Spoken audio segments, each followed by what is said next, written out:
Star Citizen 4.0 has been out for a little while, and I've been trying to make some content about it. And I say trying because, well, the game is unbelievably broken right now, even by Star Citizen standards, which is really saying something. But there's a very specific area of Star Citizen that has me quite excited, and even through the buggy mess that is 4.0, I can see the amazing potential of it. So if you're a bit out of the Star Citizen loop, the 4.0 update that was promised by the year 2024 came out. It came out as a buggy mess, and players are kind of stuck with it for a while. It added the Pyro system, which is a lawless system, essentially the Wild West of Star Citizen. It brings a whole bunch of new planets, locations, and missions, and there's 3 major space stations here: Ruin, Checkmate, and Obituary. And in these dilapidated stations, you will find the game's latest FPS PvP experience, called Contested Zones. Star Citizen has had many events and mission areas added to the game that are supposed to draw players together to fight or collaborate,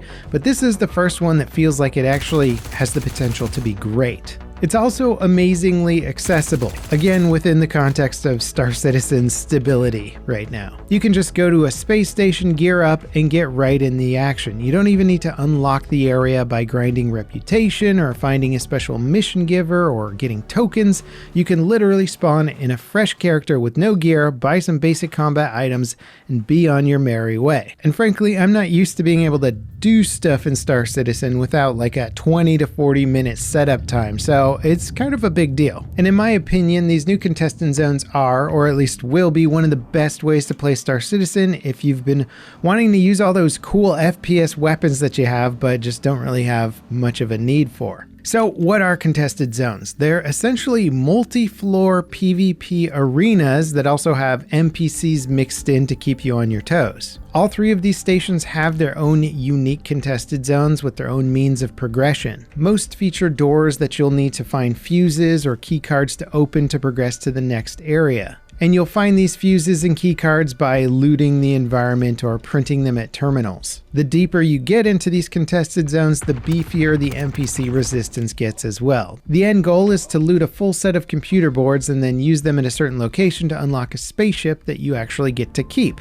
That said, it's a pretty lengthy process that essentially requires completing all 3 contested zones, which itself also requires visiting another set of space stations to get specific access cards. However, thanks to all of the bugs that I've been running into, I haven't really been able to make much progress here. Maybe when the 4.0.1 update launches and supposedly fixes a whole bunch of the stability issues, I can reattempt these zones, but at the moment it is pretty aggravating. That said, if you can look past the bugs and stability issues, CIG are on to something here. The contested zone missions are actually pretty fun. They offer a unique challenge. They kind of bring that Tarkov extraction element, but in a more Star Citizen way into the universe. The zones are labyrinths of interconnected rooms with secret passageways, NPCs, and of course veteran players wearing all their best gear waiting to blow you away the second you come into view. Now this mode definitely doesn't have the insane depth of Escape from Tarkov, especially when it comes to stuff like weapon customization or the medical systems, but that doesn't stop the gameplay from feeling like it has just as high of stakes and a full strategic set of options to get you through each area. Every time I loaded into the game and started gearing up for a run in the contested zones, I felt that sense of panic you get when you actually have something to lose. There's no quick saves or ways to undo your lost progress, so every depth has some level of consequences to it, and the threat of losing the single-use keycards and fuses that you need to progress through the contested zones adds a ton of tension to the general experience, and I really haven't felt that from this title, and it was really enjoyable, I gotta say. And as the airlock doors open for the first time, you're basically exposed to whatever is waiting for you on the other side. You have to be ready to fight right off the bat. Whether it's players laying in wait or NPCs, both are frankly terrifying. And as you get deeper into the zone, the NPCs go from poorly equipped civilian type characters to gang members loaded to the gills with guns and armor. And in good old extraction shooter fashion, the goal is to get in, grab specific items, and then get out. But where getting into the action feels more fast and fun, getting out, at least on the current build of the game, has been an entirely different story thanks to all of the bugs. My very first outing, I found a set of leg armor that was bugged and refused to load its inventory, and then the leg armor I had on fell through the floor when I tried to swap it out. Anything I put into the new leg armor's inventory slots was just stuck in the armor and I couldn't access it. Another run I tried, I got much deeper into the zone, but when I went to swap weapons with better ones from NPCs, the litany of inventory management issues hit me like a truck. Just triggering the loot interaction with dead bodies required careful positioning myself in the right spot, and when I did finally get the loot menu open, actually transferring items rarely worked properly. I even had a station where I finally got close to the end of one of the zones only for my character to get stuck holding out a med pen. Every time I switched to a gun, it would forcibly swap me back to a med pen a few seconds later. And even smaller interactions like carrying the fuses used to open certain doors would force my primary weapon to be stowed in my backpack rather than a weapon slot. Not ideal when you need to quickly whip out a gun. I ran into issues with stuff like taking damage from vaulting over stuff that you're intended to vault over.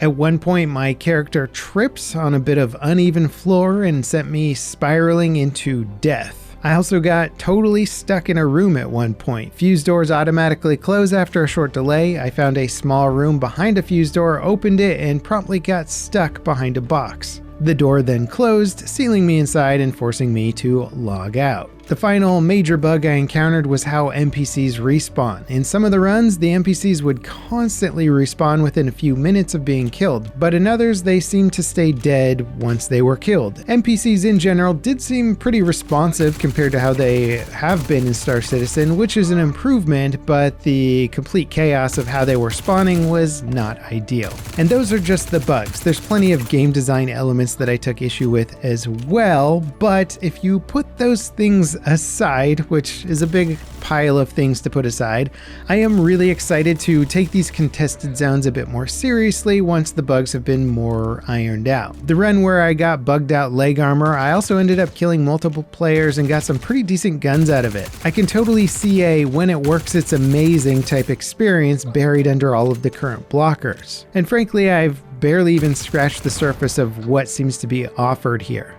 Now, in most other extraction shooters, the entire gameplay experience is in the extraction zone, and when you extract out, you go to some menu or some sort of safe area that's completely detached from the normal gameplay. However, in Star Citizen, these zones literally are just areas of the world, and you can bring whatever you have into them. Whether that's groups of players or tons of gear, either you lose it in the zone and somebody else grabs it, or you get even more stuff and then you extract back to the normal world of Star Citizen. I mean, frankly, you're not even in a different world. You're always in the same world. This one just has slightly different rules in this one region. And there's really not a lot of other games that offer this type of potential. Tom Clancy's The Division was sort of previewing ideas like this, but they never fully delivered on it in a satisfying way, at least in my opinion. And these new zones are sort of a preview of what the power of Star Citizen could eventually be. The ability to sort of recreate any sort of your favorite gameplay activity within the world of Star Citizen and have the consequences of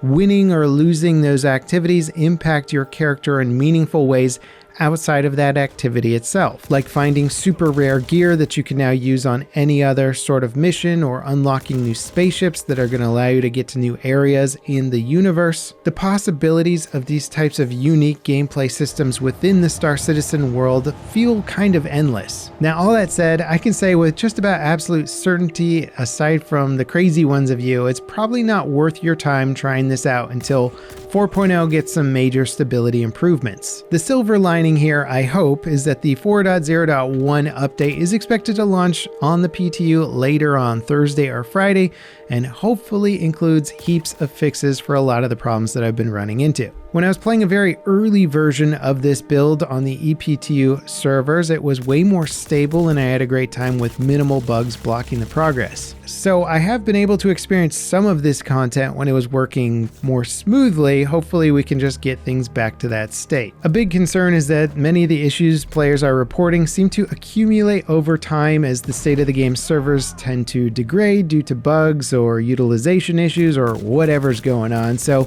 even if the 4.0.1 update is great at first, it could slowly devolve into the same mess that we've been experiencing with the current servers. But I do wish the devs luck with fixing the game. Hopefully we can really get it to a more stable state, and this year is supposed to be the year in which they focus heavily on making the game more stable and launching working patches rather than essentially giant Q&A sessions for the entire community. So as I often conclude coming away from a Star Citizen experience, it is a game that has a lot of potential. Not one that I would recommend jumping into right at this moment, but I can see where it's going, and this is the first big gameplay element that feels really exciting to me and feels like it's got some actual teeth in it, something that's decently designed and has a big future in front of it if we can get the stability working.